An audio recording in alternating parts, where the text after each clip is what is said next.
മഹാത്യാഗത്തിന്റെ വിശുദ്ധ സ്മരണയോടെ ബലിപെരുന്നാൾ ആഘോഷിച്ച വിശ്വാസികൾ. എടപ്പാൾ, പൊന്നാനി മേഖലകളിൽ വിവിധയിടങ്ങളിൽ പ്രത്യേക നമസ്കാരങ്ങൾ നടന്നു.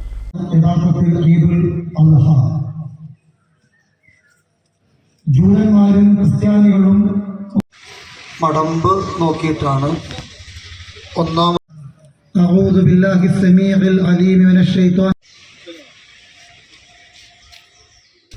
വ്രതശുദ്ധിയുടെ നിറവിൽ ഇസ്ലാം മതവിശ്വാസികൾ ചെറിയ പെരുന്നാൾ ആഘോഷിച്ചു. പ്രവാചകനായ ഇബ്രാഹിം നബി തന്റെ ആദ്യജാതനായ ഇസ്മായിലിനെ ദൈവകൽപ്പന മാനിച്ച് ബലിയറുക്കാൻ ശ്രമിച്ചതിന്റെ ഓർമ്മ പുതുക്കലാണ് ബലിപെരുന്നാൾ.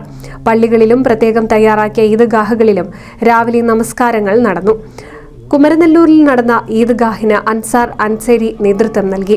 സ്ത്രീകളും കുട്ടികളും ഉൾപ്പെടെ നൂറുകണക്കിന് വിശ്വാസികൾ ഈദ്ഗാഹിൽ പങ്കെടുത്തു. തുടർന്ന് പരസ്പരം ആശംസകൾ കൈമാറി പെരുന്നാൾ പരസ്പര സ്നേഹത്തിന്റെ ആഘോഷമാക്കി. തൃത്താല ഞാങ്ങാട്ടിരി ബദരിയ ജുമാ മസ്ജിദ് കമ്മിറ്റിയുടെ നേതൃത്വത്തിൽ പെരുന്നാൾ നിസ്കാരം നടന്നു. ഖത്തീബ് മുഹമ്മദ് ഫൈസി ആലൂർ ഈദ് ദിന പരിപാടികൾക്ക് നേതൃത്വം നൽകി.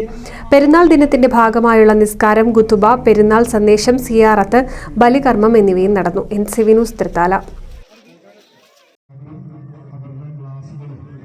1000 വിവാഹങ്ങൾക്ക് ഒരേ ഒരു ബ്യൂട്ടി സിൽക്സ്. എടപ്പാൾ, ചാവക്കാട്, തൃപ്രയാർ, പുത്തനത്താണി, പെരിന്തൽമണ്ണ.